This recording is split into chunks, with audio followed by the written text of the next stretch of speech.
સુરતમાં નિયમોને નેવે મૂકી શાળા ચલાવવામાં આવતી હોવાનું ધ્યાનમાં આવતા 55 જેટલી પ્રાથમિક શાળાઓ સામે જિલ્લા શિક્ષણાધિકારીએ લાલ આંખ કરી છે।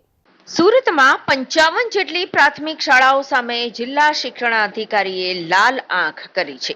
સુરત શહેરના પાંડેસરા, ગોડાદરા, લિંબાયત, રાંદેર, અડાજણ સહિતના વિસ્તારોમાં આવેલી 55 જેટલી પ્રાથમિક શાળાઓ સામે જિલ્લા શિક્ષણાધિકારીએ કડક પગલાં ભરવાની શરૂઆત કરી છે।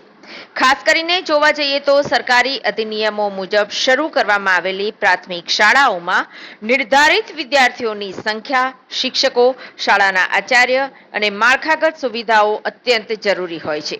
તેમ છતાં શહેરની 55 જેટલી શાળાઓમાં કોઈ પણ પ્રકારના નિયમોનું પાલન થતું ન હોવાથી જિલ્લા શિક્ષણાધિકારીએ 5 સભ્યોની તપાસ કમિટી બનાવી છે। આ તપાસ કમિટી દ્વારા શાળાઓનું ઇન્સ્પેક્શન કરવામાં આવશે અને ત્યારબાદ શાળાની માન્યતા રદ કરવાની ભલામણ રાજ્યના શિક્ષણ વિભાગને મોકલી આપવામાં આવશે। સુરત શહેરમાં વર્ષ 1995 થી 2005 દરમિયાન મહત્તમ શાળાઓ શરૂ થઈ હતી, જેમાં અનેક શાળાઓ શોપિંગ કોમ્પ્લેક્સ કે પછી ગાળા ટાઈપ મકાનમાં પણ શરૂ કરી દેવામાં આવી હતી।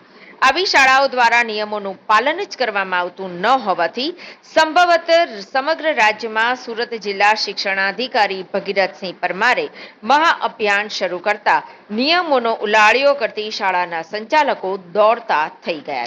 સુરત મહાનગરપાલિકા વિસ્તારમાં આવેલી 55 જેટલી શાળાઓની માન્યતા રદ કરવા માટે થઈને કાર્યવાહી કરવામાં આવી રહી છે। આ માટે 5 સભ્યોની કમિટી બનાવી અને શાળાની ચકાસણી કરવામાં આવશે। આ તમામ શાળાઓની અંદર એમ કહી શકાય કે ઘણી બધી શાળાઓ એવી છે કે જે વર્ષોથી વગર વિદ્યાર્થીઓએ શાળા શરૂ છે, અથવા તો ઘણી બધી શાળાઓની અંદર એવી પરિસ્થિતિ છે કે જ્યાં મંજૂરી મળી છે એના જગ્યાએ અલગ જગ્યાએ શાળા શરૂ છે અને અમુક શાળાઓની અંદર ભૌતિક સુવિધાનો સંપૂર્ણ અભાવ જોવા મળે છે। તમામ શાળાઓની ચકાસણી કરી અને શાળાઓની માન્યતા રદ કરવામાં આવશે। આ શાળામાં ભણતા તમામ વિદ્યાર્થીઓને અન્ય શાળામાં ટ્રાન્સફર કરી અને વિદ્યાર્થીઓનું ભાવિ ન જોખવાય તે માટેની તકેદારી લેવામાં આવશે।